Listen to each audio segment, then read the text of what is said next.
biasanya masih bisa memungkinkan endapan ataupun garam tadi, ya garam dalam bentuk padatan tadi tetap masih bisa larut, tetapi kan itu masih tetap ada batasnya.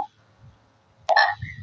Jadi yang kita bahas tadi yang berhubungan dengan kelautan. Bagaimana dengan tetapan hasil kali kelautan? Ya, kalau tetapan hasil kali kelautan tadi adalah hasil kali dari kelautan tadi. Berapa banyak sih garam ataupun campuran campuran yang harus ditambahkan hingga akan ada namanya endapan. Makanya disebut endapan hasil dari kelautan. 3 sendok garam masih belum muncul kelautannya. Berapa kali? 4 kali, 5 kali, 6 kali, 7 kali. Nah, sampai sekian kali per liter. Baru kita bisa tahu, ternyata sekian kali per liter. Nah, tadi juga sudah dijelaskan terkait hubungan kelautan dan tetapan hasil kelautan oleh teman kalian juga, termasuk pengaruh ion selama ya pada KTSP tadi atau kelautan dan hasil kelautan. Nah, untuk persiapan depan ya mungkin nanti kalau ada waktu saya jelaskan sedikit terkait perbedaan hidrolisis dan juga hidrolisis lautan penyangga dan juga sambasan nanti akan saya jelaskan. Ini saya sampaikan dulu kisi-kisi untuk minggu depan ya ketika kalian UAS. Jadi nanti ketika UAS kemungkinan yang perlu kalian pelajari termasuk tadi ya hasil kali kelautan dan kelautan tadi, termasuk memprediksi apakah misalnya ada sebuah contohnya itu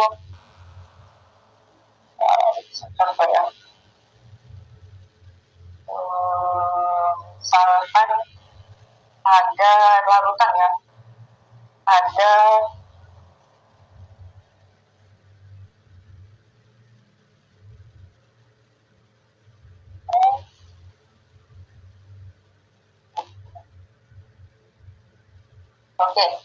misalkan dalam 1 liter air tadi dari kasih contoh oleh teman-teman ya.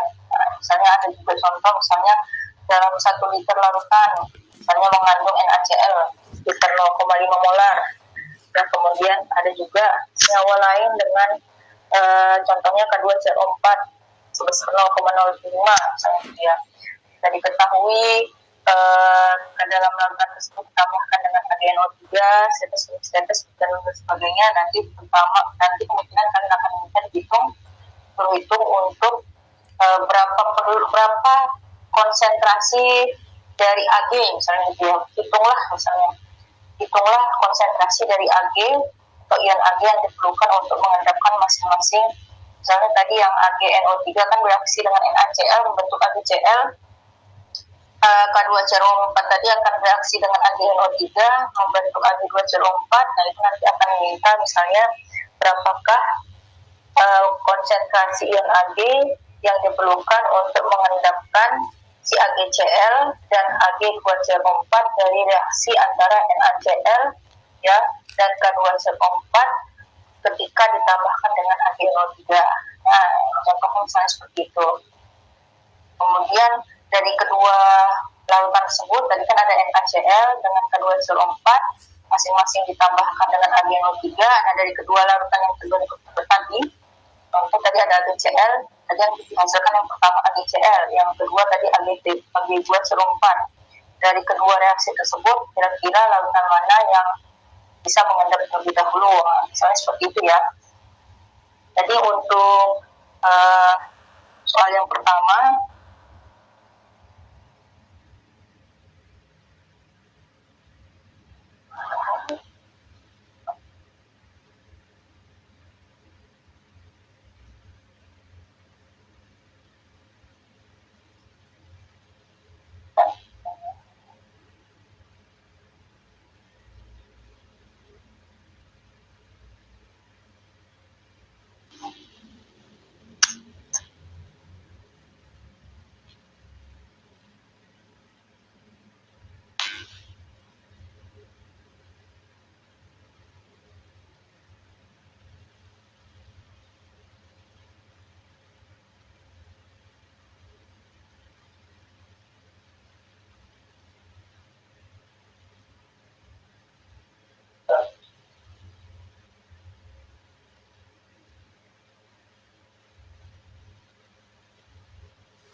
Nah, misal tadi ya, untuk yang soal berkaitan dengan KSP, misalnya tadi menentukan beberapa larutan, ya, dari sekian banyak larutan, yang manakah yang sekiranya lebih dahulu mengendap, ya, bisa lebih dahulu mengendap, atau bisa juga lebih dahulu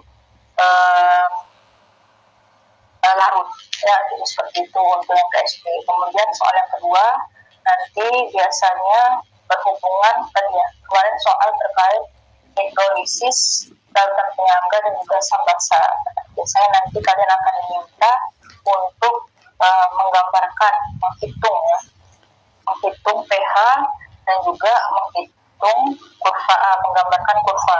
Yang manakah kurva asam basa, ya, yang manakah kurva antara reaksi asam kuat dengan basa kuat.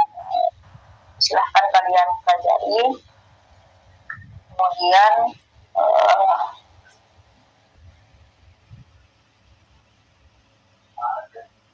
perhitungan pH, kalau untuk hidrolisis atau larutan penyangga tadi juga termasuk perhitungan pH. Hitunglah pH dari larutan A ditambah larutan B jika diketahui misalnya Ka-nya berapa atau konstanta garamnya berapa, gitu ya.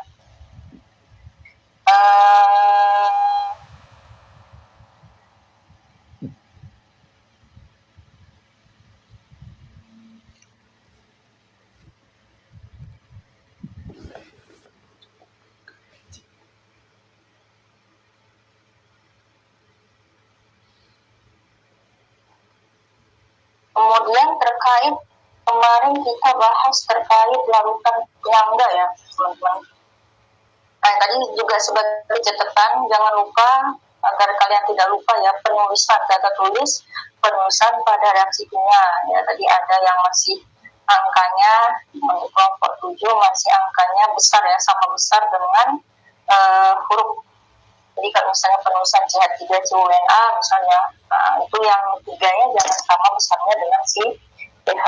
Catatan saya dari untuk yang penulisan data tulis.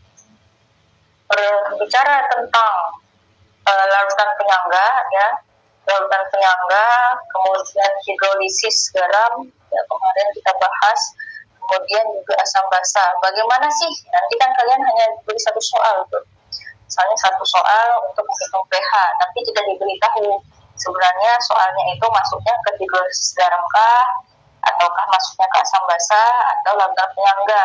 Nah, ini juga yang sebenarnya sering sekali peserta didik, bukan hanya kalian sebenarnya ya, hampir semua peserta didik itu mengalami kebingungan ketika menghadapi soal, mana soal tersebut tidak diberitahu sebenarnya masuknya ke soal yang mana, apakah hidrolisis garam ataukah asam basa atau apa. Nah, untuk soal-soal seperti itu, nah kita biasanya mengidentifikasi contoh ya, kalau misalnya untuk asam basa, ya biasanya asam basa itu perlu diperhatikan hanya terdapat satu jenis. Biasanya apakah dia itu reaksinya asam ataukah reaksi basa saja. Atau jika dia merupakan reaksi penetralan biasa, biasanya semua rekan habis reaksi dan akan menghasilkan garam. Garam ditambah dengan H2O. Itu biasanya reaksi pada asam basa ya, asam dan basa. Asam saja atau basa saja, atau untuk reaksi campuran antara asam tambah basa biasanya nanti menghasilkan hasil samping berupa H2O, garam ditambah dengan H2O ya. Biasanya rumus utamanya itu kalau kalian melihat biasanya menghitung langsung konsentrasi dari si H+ atau OH- berdasarkan valensi asam atau basa kuat, atau bisa juga menggunakan tetapan Ka, Kb untuk asam. Jadi ketahui nanti Ka-nya itu berapa, Kb-nya berapa. Itu kalau misalnya asam atau basa. Kalau larutan penyangga biasanya soalnya itu terdapat sisa reaktan. Kombinasi reaksi reaktan sisanya itu biasanya antara asam lemah tambah basa konjugasinya atau garamnya ya, atau bisa juga basa lemah ditambah asam konjugasinya atau garamnya. Nah, itu biasanya kalau dia larutan penyangga ya. Itu bisa kalian perhatikan dalam soal apakah dia itu bereaksi antara apa dengan apa dengan bereaksi apakah antara asam, kalau dia misalnya bereaksi antara asam lemah ditambah basa konjugasi atau garam, berarti kemungkinan besar lawannya enggak. Ya, tapi kalau misalnya dia garam, ya, misalnya antara garam dengan air, itu berarti bukan lawan penyangga, bukan juga asam basa, tapi itu berarti masuk ke hidrolisis garam.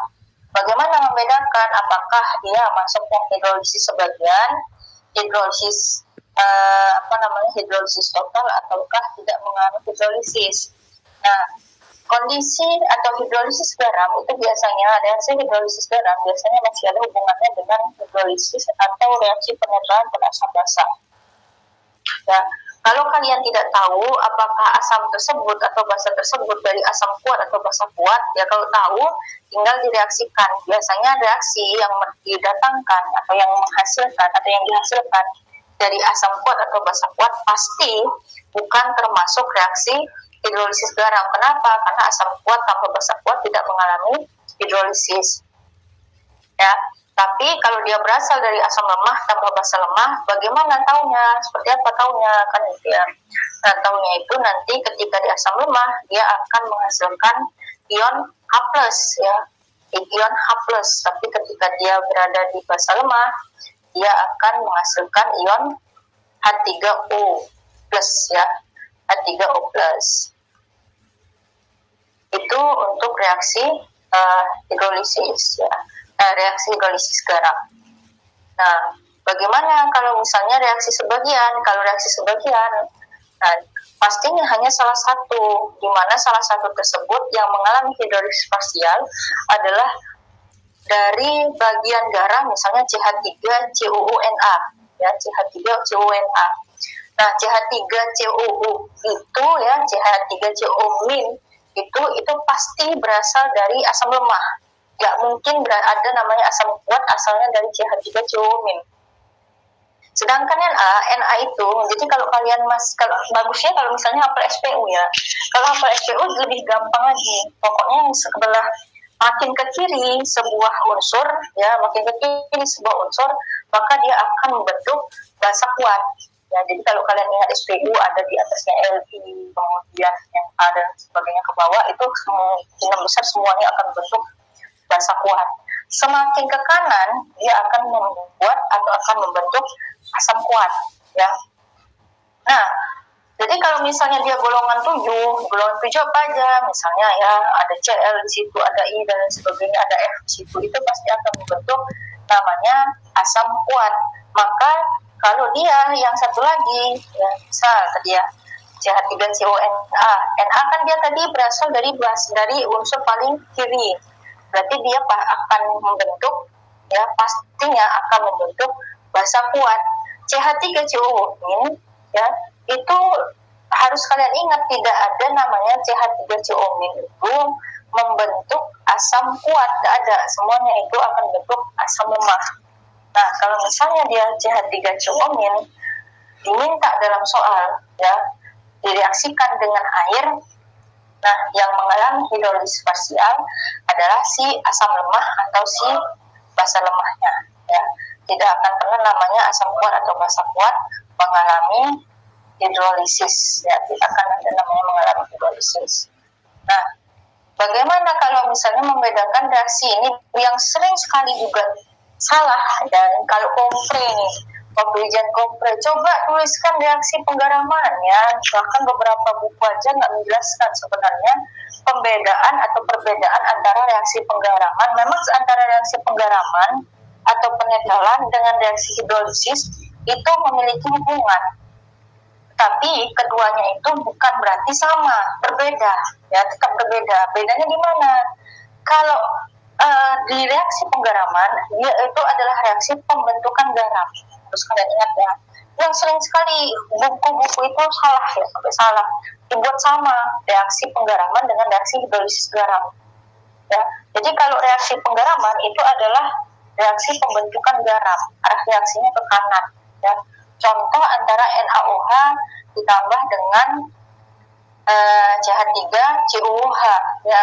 NaOH ditambah dengan CH3CO CHOH akan membentuk garam. Garam berupa apa? CH3CONA ditambah dengan H2O. Itu kan reaksinya ke kanan ya, reaksinya ke kanan. Nah, itu reaksi pembentukan garam. Nah, sekarang kita harus tulis reaksi hidrolisisnya. Kalau reaksi hidrolisis itu adalah reaksi penguraian, namanya hidrolisis ya. Hidrolisis garam. Hidro air, lisis pecah garam ya. Jadi reaksi pemecahan air dari garam. Nah, jadi kalau reaksi hidrolisis garam ini adalah reaksi penguraian garam oleh air. Penguraian garam oleh air, maka reaksinya itu adalah kebalikannya. Contoh tadi ya, kalau yang penggaraman, reaksi pembentukan garam, CH3COOH ditambah dengan NaOH menghasilkan CH3COONA ditambah dengan H2O, maka untuk reaksi hidrolisis garam dibalik.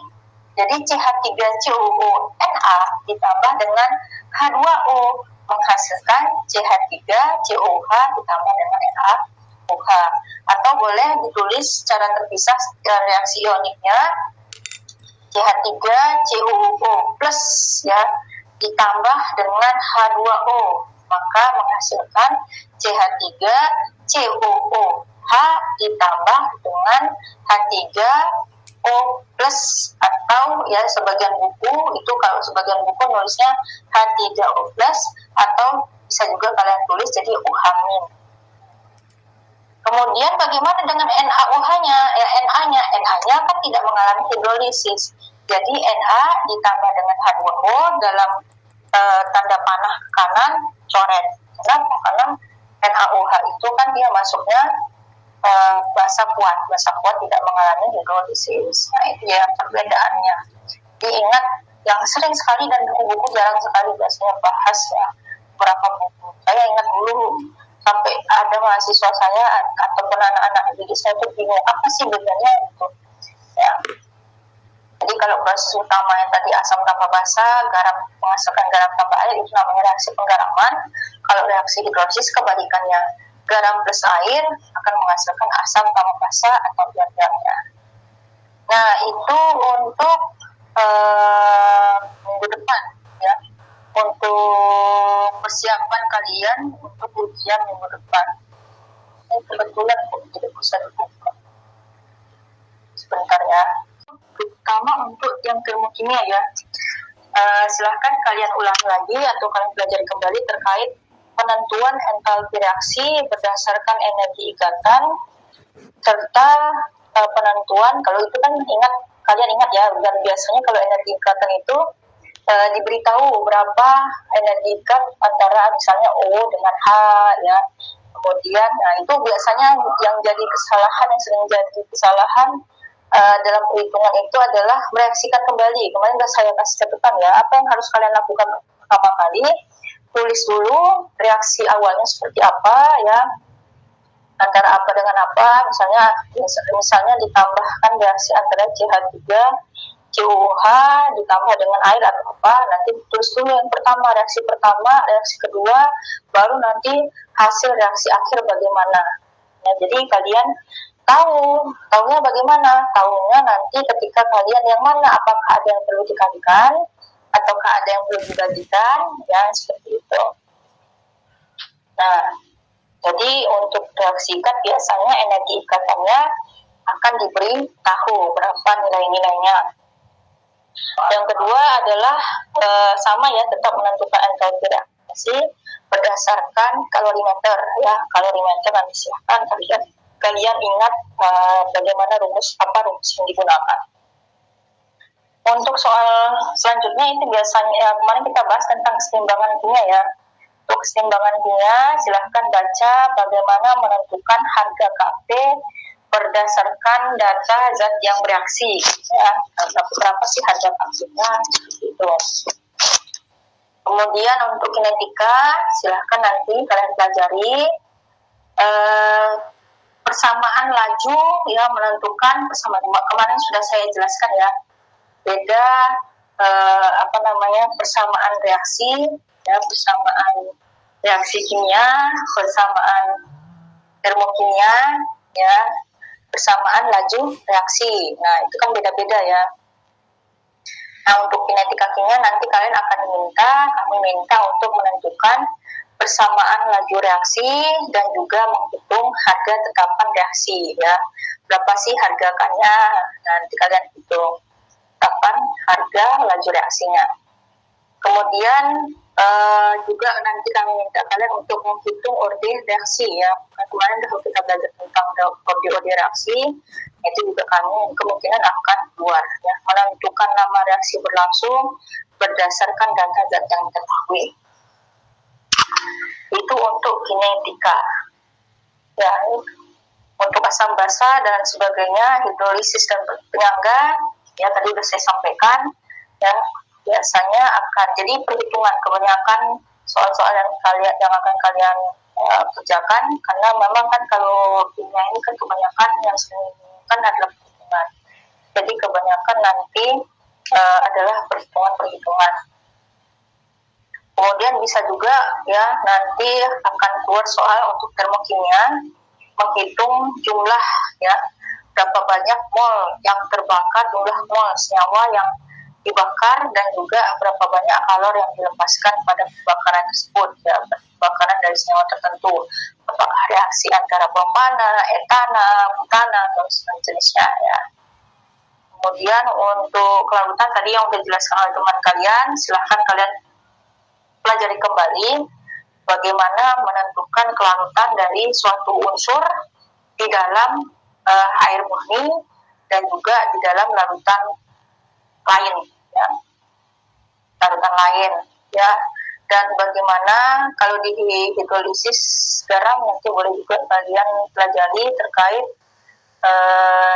kembali kalau itu kan tentang pH ya teman-teman, pH dan pOH ya, yang sering sekali lupa. Yang ditanya sebenarnya adalah pH ya, yang ditanya adalah pOH, tapi yang dicari hanya sampai pH atau sebaliknya ya. Silahkan kalian pelajari kembali materi-materi tersebut untuk ujian minggu depan ya. Minggu depan insya Allah kita mungkin ujian di hari Rabu ya teman-teman ya, Rabu atau Kamis. Dan sudah dapat jadwal belum? Hari Kamis. Sampun ya.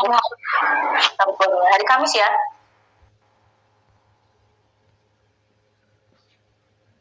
Ini saya cek tadi di hari Kamis ya, sehingga saya hari Kamis. Nah, itu silahkan nanti kalian pelajari kembali terkait materi-materi yang sudah saya sampaikan. Oke, sampai sini ada pertanyaan? Waktu kita juga sudah habis. Besok soalnya pilihan ganda atau esai, atau uraian? Pastinya esai. Tidak ada pilihan ganda ya teman-teman ya. Jadi esai, jadi dikerjakan sebaik mungkin, ditulis ya. Ditulis selengkap mungkin, yang kalian biasa tulis diketahui, ditanya, dituliskan kembali ya, seperti itu. Kemudian jalannya, ya dari mana kalian dapatkan, silahkan ditulis kembali. Ada lagi yang mau ditanyakan? Soalnya kayaknya 8 soal, saya 8 soal, 6 soal deh. Ya sampai 10. Cuman ada beberapa soal yang beranak pinak.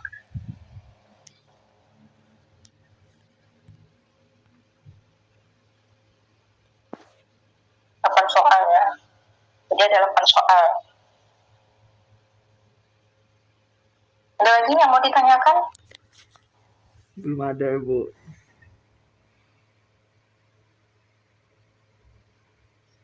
Pas, ini sudah masalah? Cukup, Ibu. Cukup, oke. Baik teman-teman ya. Terima kasih sudah hadir pada pertemuan kita pada siang hari ini ya, kita hitung sebagai pertemuan terakhir. Mudah-mudahan kalian diberikan kemudahan dan kelancaran untuk mengerjakan soal-soal UAS nanti ya, dan pastinya kita doakan semoga kalian mendapatkan hasil yang sesuai dengan harapan kalian semuanya.